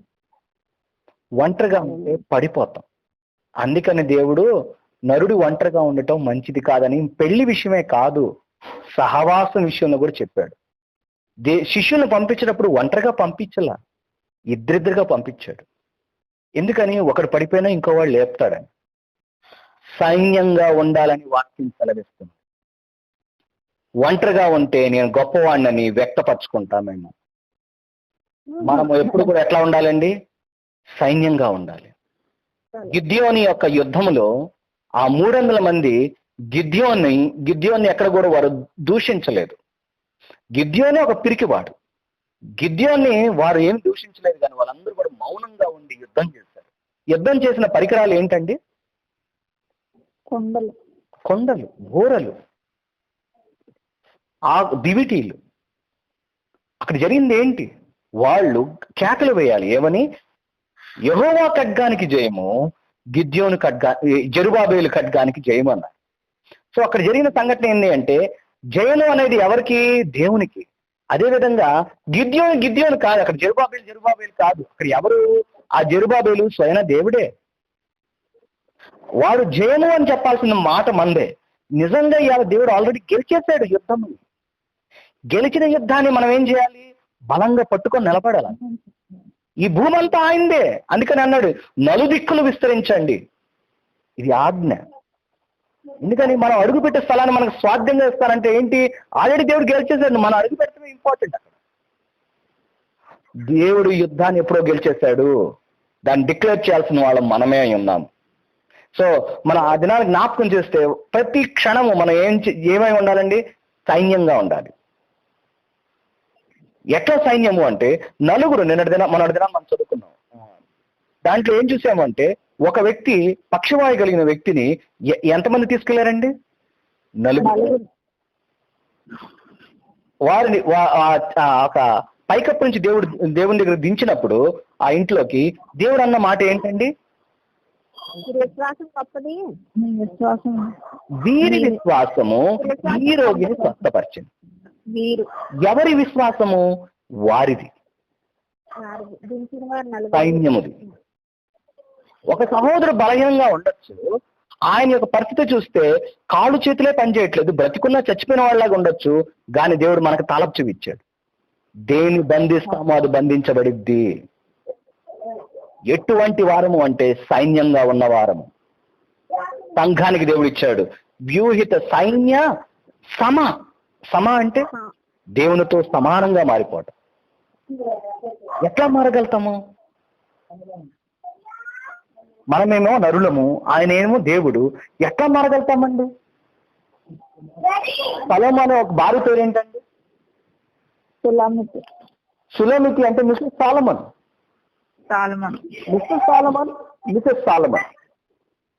సులోమితి అనేది ఏం చెప్తుందంటే, సొలొమోను ఒక స్త్రీలింగాన్ని చెప్తుంది అంతే. చిన్న ఎగ్జాంపుల్, మనం ఆది కాండంలో మనం చదువుతున్నప్పుడు మనం జ్ఞాపకం చేసుకున్నాం. అది ఏంటంటే, ఆయన స్త్రీని పురుషుని ఇద్దరిని కలిపే ఉన్నాడు, నరుడు అన్నాడు.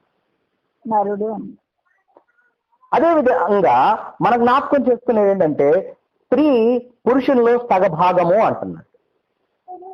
అంటే దాని అర్థం ఏంటి? సగము కలిస్తేనే ఒకటి. ఆదాములో నుంచి పక్క ఎముకను తీసినప్పుడు ఇప్పుడు ఆదాములో పక్క ఎముక పోయింది అంటే దాని అర్థమైంది ఈయన సగమే, అవ్వ మిగతా సగము. ఈ రెద్దరు కలిస్తేనే నరుడు. ఆదాము అంటే ఎవరు? నరుడు plus Nari is equal to ఆదాము. అదేవిధంగా సొలొమోను షులోమితు కలిస్తే ఒక నరుడు, ఒక వ్యక్తి. దేవుడు శిరస్సు అయి ఉన్నప్పుడు శిరస్సు ఒక్కటే అయిపోదు కదా, శిరస్సుకి ఏం కావాలి? దేహం కావాలి. ఆ దేహమే సంఘము. అయితే దేవుని వలె మారాలంటే ఎట్లా మారగలుగుతాము? ఆయనలో ఉన్న సారం మనలో వచ్చినప్పుడు మాత్రమే. మనము ద్రాక్ష వల్ల ఉన్న తీగలము, ఆయనలో ఉన్న సారం మనలో కంప్లీట్ గా వస్తేనే మనం దేవుళ్ళుగా మారగలుగుతాం. అందుకనే కీర్తనకారుడు దావీదు ఏమంటాడు? మీరు దేవుళ్ళై ఉన్నారని చెప్తున్నాడు. ఈ మాట చెప్పి చాలా ఇబ్బందిగా ఉండొచ్చు చాలా మంది, కానీ అదే విషయాన్ని పౌలు అంటున్నాడు, మనమందరం చిన్న చిన్న క్రీస్తులమై ఉన్నామని చెప్తున్నాడు.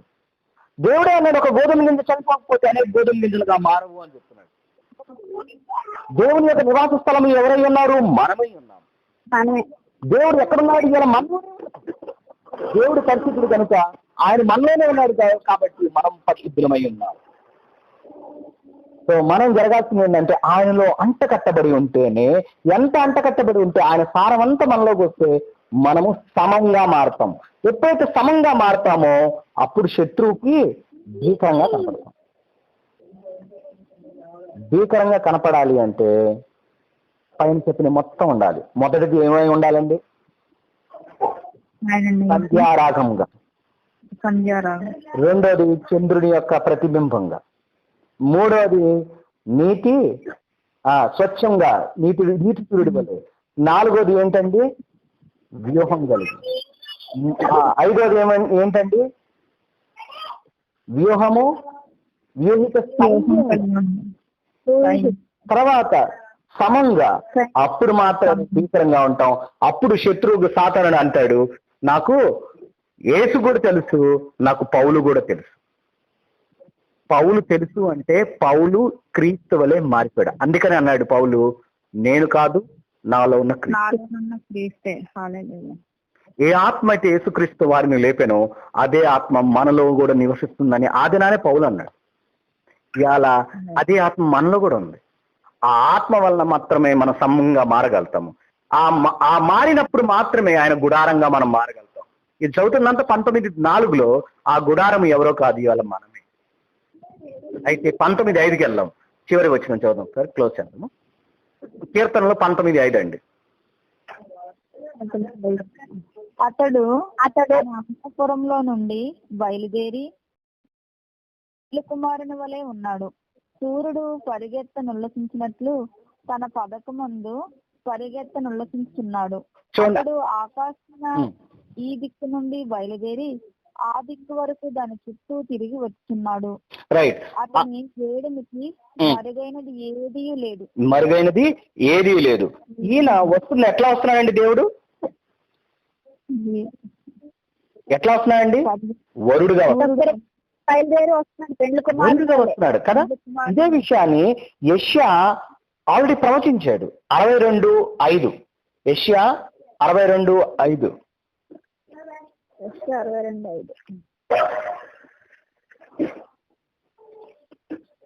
యవ్వనుడు కన్యకను వరించి పెళ్లి చేసుకొనున్నట్లు నీ కుమారులు నిన్ను వరించి పెళ్లి చేసుకునేదరు. పెళ్లి కుమారుడు పెళ్లి కూతుర్ని చూచి సంతోషించినట్లు నీ దేవుడు నిన్ను గూర్చి సంతోషించును అని ఎవరు చెప్తున్నాడు? యెరూషలేముతో చెప్తున్నాడు. యోబేలు 2:16.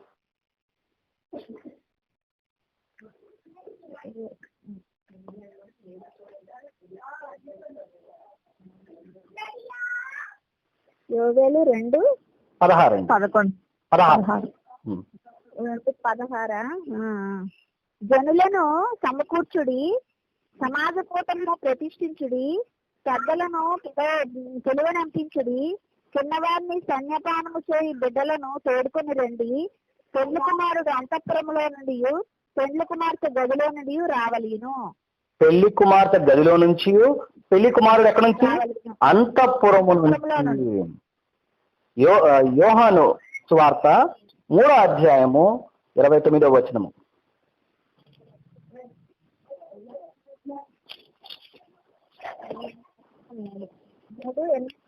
29 అండి.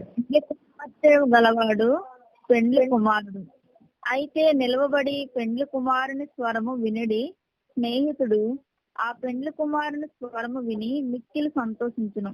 ఈ నా సంతోషము పరిపూర్ణమై ఉన్నది. చివరి 30 కూడా చదవండి. ఆయన నెగ్గవలసి ఉన్నది, నేను తగ్గవలసి ఉన్నది. రైట్, ఏమే. సో ఇక్కడ మనం చూస్తుంది ఏంటి అంటే, ఈ పెళ్లి కుమారుడు ఎవరో కాదు, స్వయాన యేసుక్రీస్తు వారే. ఆ పెళ్లి కుమారుడు రేపు దినాన వస్తున్నప్పుడు ఆయన చెప్తున్న మాటలు మనం జ్ఞాపకం చేసుకుంటే చివరిలో ఉండేది ప్రకటన 22వ అధ్యాయంలో మా వధువైన సంఘం ఏమంటుంది, రమ్ము అని అన్నప్పుడు వరుడు ఏమంటాడంటే, ఇదిగో నేను త్వరగా వచ్చుచున్నాను అంటాడు. అంటే రమ్ము అన్న అంటమే ఆమెలో ఉన్న ప్రేమను చూపించటం. అయితే దేవుల్లో ఉన్న ప్రేమ చూస్తే ఇదిగో నేను త్వరగా వచ్చుచున్నాను అంటున్నాడు. దేవుడికి మనకన్నా తొందరపాటు ఇంకా ఎక్కువే ఉంది. దేవుడు త్వరగా రావాలనుకుంటున్నాడు. అయితే వధువు తనను తాను సిద్ధపరచు రాయబడి ఉండిద్ది. ఏమనంటే ఆ గొర్రె పిల్ల యొక్క వధువు తనను తానే సిద్ధపరచుకొని ఉందంటండి. ఇవాళ ఎవరికి వారు సిద్ధపడి ఉండాలి. వధువైన సంఘము తనను తాను సిద్ధపరచుకొని ఉండాలి. సిద్ధపాటు ఏ వస్త్రాన్ని కలిగి, పెళ్లి వస్త్రాన్ని కలిగి. రక్షణ వస్త్రము ఉచితంగా వచ్చింది, కానీ నీతి వస్త్రము అనగా పెళ్లి వస్త్రము అది వెల చెల్లియాలి. అందుకని తన తల్లిని, బిడ్డల్ని, తన ఇంటిని అన్నిటిని విడవమంటం ఏంటి? అది వెల చెల్లించటమే.